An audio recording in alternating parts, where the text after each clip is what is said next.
Hey, bienvenue tout le monde dans le show. Aujourd'hui, je suis tellement contente d'être avec vous et surtout d'accueillir une amie qui me tient vraiment à cœur, qui est présente avec moi. Donc, c'est une grande amie à moi. Ça fait quelques années qu'on se connaît. On est en train de construire notre entreprise ensemble, les deux, séparément, chacun de notre côté, mais ça vraiment, ça anime nos sujets de discussion parfois. Donc, la talentueuse psychologue Christine Pagé, spécialisée sur la charge mentale. Alors, Christine, je te laisse la parole, je te laisse te présenter. Oui, merci beaucoup pour cette belle introduction. Karine, moi aussi, je suis vraiment contente d'être là ce matin. Ça fait longtemps qu'on s'en parle, qu'on doit faire quelque chose ensemble. Alors, c'est ce matin. Donc, oui, c'est ça. Je suis psychologue, en fait, en bureau privé. Je fais du bureau privé depuis plus de 20 ans. J'ai un doctorat en psychologie. J'ai travaillé quand même longtemps dans le réseau de la santé, réseau scolaire. Mais là, je ne fais que du bureau privé et en même temps, je me suis spécialisée sur la charge mentale dans les dernières années, là, suite à ce qui nous est arrivé, suite au confinement, à la COVID, des clientes que j'avais, des mamans qui étaient débordées, surchargées en devant travailler à la maison, être enseignante, être maman, femme, s'occuper du ménage, ça allait plus du tout. Elle ne dormait presque plus parce qu'elle travaillait souvent le soir parce que le jour, les enfants étaient présents quand il n'y avait plus de garderie, plus d'école. Donc, c'est comme ça que m'est venue l'idée de travailler sur la charge mentale des femmes. Et voilà, dernièrement, j'ai lancé un programme aussi là-dessus, mais on pourra en reparler plus tard. Bien sûr. Puis, vite, là, comme ça, là, pour les gens qui nous écoutent, là, c'est quoi la charge mentale? Bien, la charge mentale, là, c'est vraiment cette espèce de charge, de pression qui est invisible, bien sûr, on ne la voit pas, mais qui est toujours dans notre tête à organiser, planifier, ne pas rien oublier. Donc, les tâches ménagères, les rendez-vous, les activités, organiser les vacances. Puis souvent, quand on est au travail, on pense à faut pas que j'oublie ça pour le souper, faut pas que j'oublie de passer à l'épicerie. Puis quand on est à la maison, pour le travail, faut pas oublier ci, faut pas oublier ça. Donc, c'est vraiment quelque chose qui pèse sur nos épaules sans qu'on en soit conscient. C'est insidieux. Puis, dans 85% des familles, c'est la femme qui porte cette fameuse charge mentale. Et puis parlons-en parce que moi, je travaille évidemment avec des entrepreneurs, avec des femmes entrepreneurs. Donc, on peut s'attendre à ce que le poids de l'entrepreneuriat, des responsabilités qui incombent à l'entrepreneur de porter, puis surtout dans le leadership et dans son style de gestion, on peut penser, en fait pas on peut penser, on est des femmes entrepreneurs, toi et moi, puis on sait qu'on peut en vivre parfois la charge mentale et que ça crée un stress. Donc, oui, vraiment. Comment est-ce qu'on peut, en tant qu'entrepreneur, être sensible, être capable de détecter ça, d'être alerte à justement, on est en train, parce que tu l'as dit, c'est insidieux, ça se passe quasiment inconsciemment, puis on est des femmes, on va se le dire, on est multitask, on fait plein de choses en même temps, tout le temps. Oui. On dirait qu'on a été construit, on est fait comme ça. Oui, Donc, oui. comment est-ce qu'on peut se catcher, comme on dit? En fait, c'est sûr que pour les entrepreneurs, j'ai l'impression que la charge est encore est double, triple, je ne sais pas, est encore plus pesante, la pression est encore plus forte parce que c'est très difficile, elle est très mince entre le personnel, le professionnel, surtout si on travaille de la maison comme entrepreneur ou comme travailleur autonome. Tu sais, quand on est salarié, on est au bureau, on termine à 4-5 heures, peu importe, on vient à la maison, c'est fini. Tu sais, on recommence. Le deuxième quart de travail commence. C'est ça, mais là, c'est juste familial. Mais il n'y a pas ça qu'en entrepreneur, là, on peut recevoir un courriel, on peut recevoir un téléphone à 6, 7, 8 heures, 9 heures le soir, puis pour le sel, surtout qui commence, ça peut être très difficile de mettre des limites par rapport à ces demandes-là de nouveaux clients, par exemple. On veut satisfaire tout le monde, on veut avoir des nouveaux clients. Donc, ça devient très difficile de faire la limite entre les deux, surtout si le bureau est aussi à la maison. C'est sûr qu'il y a certains entrepreneurs qui ont le bureau à l'extérieur, mais si c'est à la maison, donc c'est là la pression, le stress, c'est que tout se mélange. Puis, en plus, il y a la pression de réussir pour l'entrepreneur, là, d'aller chercher des nouveaux clients, là, ce qu'on n'a pas évidemment comme salarié. On n'a pas une pression comme telle là, de réussir à tout prix puisque soit l'entreprise ou le réseau, le gouvernement, il n'est pas là pour nous dire... Pour venir supporter, effectivement. Donc, on s'entend que les charges, la pression, elle peut arriver de différents endroits, que ce soit sur la sphère personnelle, familiale, évidemment la sphère professionnelle. Il y a aussi la sphère personnelle qu'on va s'imposer de vouloir performer, de vouloir réussir. Donc, Donc, tu es une femme de solution, je le sais. Qu'est-ce que tu as envie de dire aux gens qui nous écoutent? Bien, on sait que c'est normal, on va pas, je pense qu'on peut pas l'éliminer, en tout cas, moi, je pense pas qu'on peut Non, l'éliminer non, 100% non, non, pas complètement, du tout, non. mais comment est-ce qu'on peut apprendre à gérer cette pression-là, ce stress-là, puis de libérer un peu de cette charge mentale-là pour justement nous donner, j'aime ça parler d'activer le flow parce que, tu sais, quand on est là-dedans, c'est très, moi j'appelle ça, on est en contraction. Donc, on n'est pas dans un, mais quand on est en contraction, on n'est pas en expansion, hein? C'est Donc, ça, exact. et c'est dans l'expansion qu'on crée, qu'on manifeste, puis qu'on atteint le succès qu'on veut atteindre. Et ça passe, selon moi, par la libération de cette fameuse charge mentale. Donc, j'ai envie Ouais. de t'entendre, Christine. Comment qu'on peut libérer cette charge mentale-là comme entrepreneur? Oui, alors, ben déjà, je veux dire, tu as tout à fait raison qu'on ne peut pas l'éliminer complètement. C'est pour ça que moi, je parle toujours, j'aime beaucoup dire alléger sa charge mentale, la diminuer, la réduire, hein, en libérer une partie. Puis, il faut faire la différence peut-être entre la charge mentale et la surcharge, parce que c'est quand on est en surcharge que ça devient vraiment plus souffrant, où là, on a plusieurs symptômes qui s'en vont vers l'anxiété, la dépression, donc l'insomnie, problèmes d'estomac, tu sais, toutes sortes de choses. Là, on est en surcharge. C'est ça qui Mais peut amener au burn-out, là, tu sais, les gens qui vivent exactement. l'épuisement professionnel, là. Exactement. C'est tout à fait ça. C'est vraiment cette surcharge-là. Donc, pour pas aller vers la surcharge, avoir une charge qu'on arrive à bien gérer, oui, il y a différentes choses qu'on peut faire. Déléguer, hein. Je pense que ça, on ne le dira jamais assez, être capable de déléguer certaines tâches. Idéalement, ça va être les tâches qu'on aime le moins faire, hein, évidemment. C'est sûr qu'en tout début dans l'entrepreneuriat, c'est pas évident, on n'a pas nécessairement le budget pour le faire, mais c'est commencer tranquillement, doucement, ou bien automatiser le plus possible là, en tant qu'entrepreneur aussi. C'est déléguer, oui, à la technologie, mais c'est quand même une façon de déléguer si on n'a pas les moyens d'avoir tout de suite une employée, par exemple. Donc ça, c'est la sphère professionnelle, Puis, mais tu sais, des fois, évidemment on pense qu'on n'a pas les moyens d'avoir un employé, mais on peut avoir une employée pour quelques heures par semaine, puis aussi, tout ça à peut nous fait. libérer justement peut-être comme l'équivalent de 10 heures de travail que nous, ça nous prendrait à faire.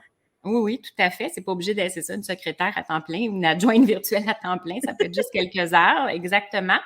Donc, ça, c'est bon, pour la sphère professionnelle. Sphère personnelle, bien sûr, si on a un conjoint, si on a des enfants ou, bon, une femme de ménage, hein, un jardinier, si on a une maison avec une cour, tu sais, c'est vraiment d'apprendre à déléguer.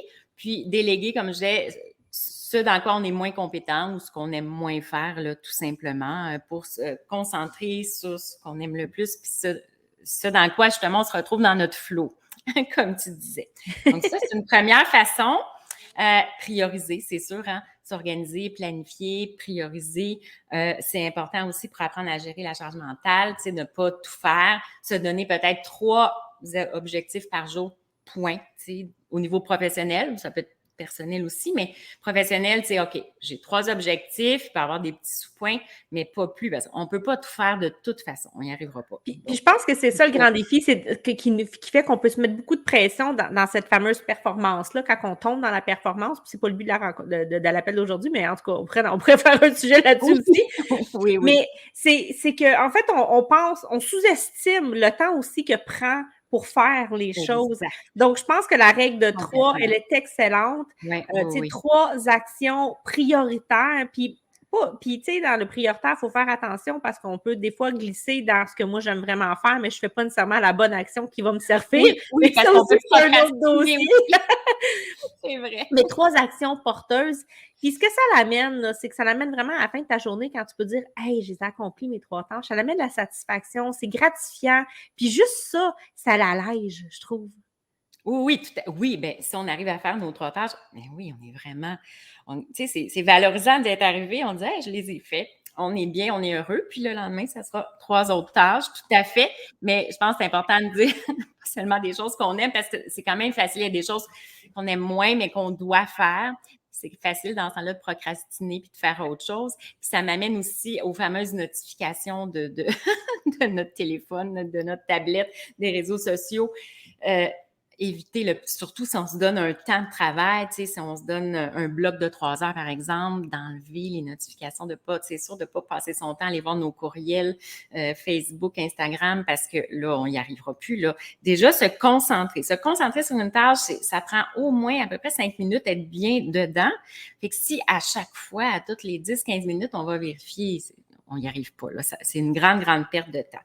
Je pense que ça fait partie aussi de prioriser, c'est-à-dire si on se fait un bloc de travail, pas de médias sociaux, même le téléphone, hein, on enlève la sonnerie, on répond pas aux appels. Moi, j'aime beaucoup me créer une ambiance quand je fais ces blocs de travail-là où des fois, je m'allume des chandelles, je vais mettre de la petite musique douce. Oui. J'essaye de tourner mon téléphone. Là, j'avoue que je fais mon mea culpa. Je suis pas parfaite à 100%, mais de Moi non mieux plus. en mieux, de plus Moi en non plus, plus. j'ignore. Mais j'ignore parce que j'ai maintenant quelqu'un qui s'occupe pour moi de cet aspect-là. Aussi. Donc, en sachant que j'ai pas 100% la responsabilité, je peux me permettre de dire, ben ça va attendre. Mais je suis la personne à peu près aux vingtaines de fenêtres ouvertes sur mon ordinateur. Donc, j'ai vraiment besoin de faire attention à ça. Mais c'est vraiment, puis on l'a dit tantôt, les femmes, on est souvent multitâches. Je ne sais pas si on est né avec ça ou si c'est nos mères qui nous l'ont transmis, mais c'est vrai que c'est vraiment pas toujours facile. Puis je reviens tout à l'heure, surtout quand on travaille à la maison, puis là, c'est l'été, c'est les vacances, les enfants peuvent être à la maison, fait que c'est facile d'être dérangé par, c'est ça, ou le chat, le chien. C'est facile d'être dérangé quand on est à la maison. Ah oui, hein? Un chien qui jappe pendant qu'on enregistre un podcast, par exemple. Exactement. Puis est-ce que tu as un autre astuce que tu voudrais nous partager? Là? Fait que j'ai compris, on a la délégation, on a la priorisation, puis on en a-tu un autre? Poser ses limites, c'est tellement important. Puis je vois tellement de femmes, pas seulement des entrepreneurs, des femmes, des salariés aussi, qui ne savent pas s'affirmer et poser leurs limites, peu importe à qui, que ce soit à leurs supérieurs, à leurs collègues ou à leurs employés, conjoints, enfants. Elles ont énormément de difficultés à dire non. Puis ça revient à ce que je disais tout à l'heure, c'est-à-dire si on se dit qu'on travaille, mettons qu'on travaille même comme entrepreneur, mais on décide quand même de faire un 9 à 5, ça se peut. Peut-être qu'il y en a que c'est plus du 2 à 2 à 10, elles sont plus performantes en soirée, ou d'autres, c'est très tôt, puis terminent plus tôt. Peu importe l'horaire, mais de se dire quand... Mettons qu'on prend le 9 à 5 heures, après, on ne prend plus d'appels, on ne répond plus aux courriels. Peut-être qu'on va les voir passer parce que si on regarde nos courriels personnels de cuisine ou je ne sais pas, on va les voir, mais on n'y répond pas, on ne répond pas aux messages textes, Messenger, peu importe. On se met des limites. Fait que poser des limites dans le cas de l'entrepreneur, c'est ça va aller à demain matin ou au moment où on décide de travailler. Mais je pense que ça, c'est vraiment important. Puis, évidemment, la même chose avec nos enfants qui ont souvent de multiples demandes. Dire non puis le maintenir. Mettre le cadre. Tu sais, des fois, juste de mettre un cadre, de dire c'est ça mon cadre, je m'attends à ce que tu le respectes de telle façon. Oui, puis, tu sais, on dit, même à nos enfants, là, à moins qu'ils soient tout petits, mais dans ce cas-là, j'imagine qu'ils ne sont pas à la maison quand on travaille, nos ados, par exemple, ben là, je m'en vais dans le bureau, je travaille de telle heure à telle heure, à moins d'une urgence, tu ne me déranges pas. Tu sais, c'est vraiment mettre des limites. Des fois, ça peut être intéressant de définir c'est quoi l'urgence, parce qu'on n'a pas la même définition de l'urgence. Oui, je pense que ça, c'est important de le faire, par contre. Oui, définir l'urgence, c'est pas, je sais pas comment on fait le lavage de telle couleur. Non, c'est pas ça. Je me suis blessée, mettons. Ça peut être une urgence. Fait que je pense que poser ses limites, c'est vraiment important, puis les maintenir. De la même façon, on parlait de déléguer, mais quand on délègue 100% de A à Z. C'est pas, je délègue, mais je regarde comment tu es en train de faire le ménage. Est-ce que tu vas dans le coin? Exactement. On délègue complètement. Sinon, ben, on est tous mieux de le faire, tant qu'à surveiller. On est tous mieux de le faire à notre goût. Fait que je pense que ça, c'est... Puis, tu sais, l'entrepreneur, le cadre, il peut aussi le mettre, là, tu as donné l'exemple avec la famille, avec les enfants, mais on peut mettre un cadre avec sa clientèle, avec ses partenaires, avec son équipe de travail aussi. Et en fait, non seulement on devrait, ça fait partie des responsabilités, selon moi, c'est un rôle de gestion qu'on doit assumer, de donner le cadre, de donner les attentes, l'enlignement aussi, comment qu'on veut tenir. Donc, je suis tout à fait d'accord avec ça. Puis, tu sais, j'ai envie de dire, avec tout ce que tu dis, c'est qu'à quelque part, il y a rien qui va jamais rien exploser. Fait qu'on peut-tu dédramatiser un peu? Et tout ça, en fait, ramène à une chose que je parle tellement souvent, c'est de le mettre aussi en conscience, ça. Qu'est-ce que je vis présentement? Qu'est-ce qui me stresse? Puis comment est-ce que donc, c'est vraiment de se catcher, là, de se regarder aller, de dire, je suis en train de glisser dans la performance. Je suis en train de me laisser entraîner dans un tourbillon qui me tire vers le bas parce que je veux faire trop de choses, puis je suis en train de me déconnecter littéralement de moi-même, puis là, je suis plus du tout dans le flow, comme je disais tantôt. Exact. Donc, tu sais, on peut dédramatiser un peu. Je veux dire, si c'est pas fait, ben demain, J'aime bien l'exemple qu'une autre de mes amies qui m'est très chère m'a donné récemment. Elle dit, ben vite, va te coucher parce que demain, c'est une nouvelle page blanche. Ah, c'est beau, Puis c'est c'est bien vrai, à chaque dit. jour, on se lève, puis c'est toujours une nouvelle page blanche.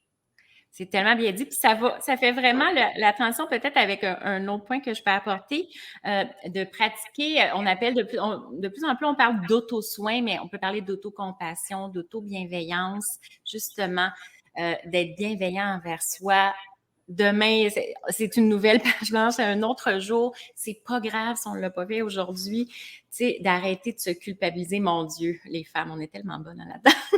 Arrêter de se culpabiliser parce qu'on n'a pas eu le temps de faire telle chose ou autre, que ce soit professionnel ou personnel. Donc, d'avoir de la compassion. Moi, je dis toujours, tu sais, puis je dis à mes clientes, si c'était ta meilleure amie qui te disait exactement ce que toi, tu viens de me dire, qu'est-ce que tu lui répondrais? Ah, ben là, ouais, c'est vrai, là, je serais empathique, je serais douce. Ben, c'est ça, sois comme ça avec toi-même. Mm-hmm. Bienveillante, compatissante. On n'est pas des machines, on n'est pas des robots. On est humaine et imparfaite. Oui, puis en fait, personne n'est parfait, donc oui, je suis tellement d'accord avec ça. Ben merci Christine. Donc rapidement, on résume, on délègue, on priorise, on pose ses limites.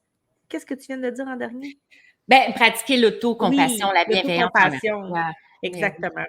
Donc, tu nous parlais tantôt au début que tu avais une formation, donc c'est une formation qui aide dans le fond les gens, les femmes principalement, tu travailles avec des femmes à se libérer de la charge mentale. Est-ce que tu peux prendre quelques instants rapidement pour nous en parler? Puis on pourra laisser un lien dans les commentaires si les gens veulent voir ce que tu fais. OK, oui, ça s'appelle, c'est le programme Recharge mentale, qui est vraiment un programme qui nous permet de travailler sur soi parce que ce que je me suis aperçue, c'est qu'on peut avoir plein de techniques, d'outils, puis j'en ai aussi, là, la méthode des charges mentales là, que je présente plus en webinaire gratuit, mais on peut avoir plein d'outils, mais si on n'a pas travaillé sur soi, justement, à s'affirmer, mettre ses limites avec le conjoint, avec les enfants, fait que je vais vraiment par module travailler les différents domaines de notre vie, là, un peu comme des poignes de tarte. Puis, pour arriver à travailler sur soi, puis vraiment alléger le plus possible sa charge mentale, hein, pas seulement à appliquer des outils, mais pas plus ou moins y arriver puis pas être satisfait, mais vraiment y aller en profondeur. Moi, ce que j'aime dire, Christine, c'est que souvent, l'outil, c'est pas les outils qu'on va utiliser, c'est nous, l'outil. Tout à fait. Donc, c'est cet outil-là qu'il faut travailler sur soi. C'est ça, exactement. Vraiment. Fait que c'est ça, c'est un programme sur une quinzaine de semaines environ. On peut le faire de façon autonome, c'est-à-dire que la personne, elle a juste là, les vidéos, les exercices à faire. Il y a quand même beaucoup d'exercices pratiques à faire parce que c'est un petit peu une formule, c'est pas une psychothérapie évidemment, mais c'est un petit peu cette formule-là. Ou avec coaching avec moi, dans le fond, le coaching. Super. Ben, on va laisser les liens dans les commentaires, puis les gens pourront prendre contact avec toi s'ils sont intéressés ou s'ils veulent en savoir un peu plus. Hey, merci énormément. Je suis vraiment contente qu'on ait fait cette première échange-là ensemble. Puis je pense qu'on va reconduire éventuellement l'expérience. J'ai beaucoup aimé. Oui. Exactement. Merci. Alors, et merci tout le monde d'avoir été là et je vous souhaite une excellente journée, tout le monde. Bye bye. Bye.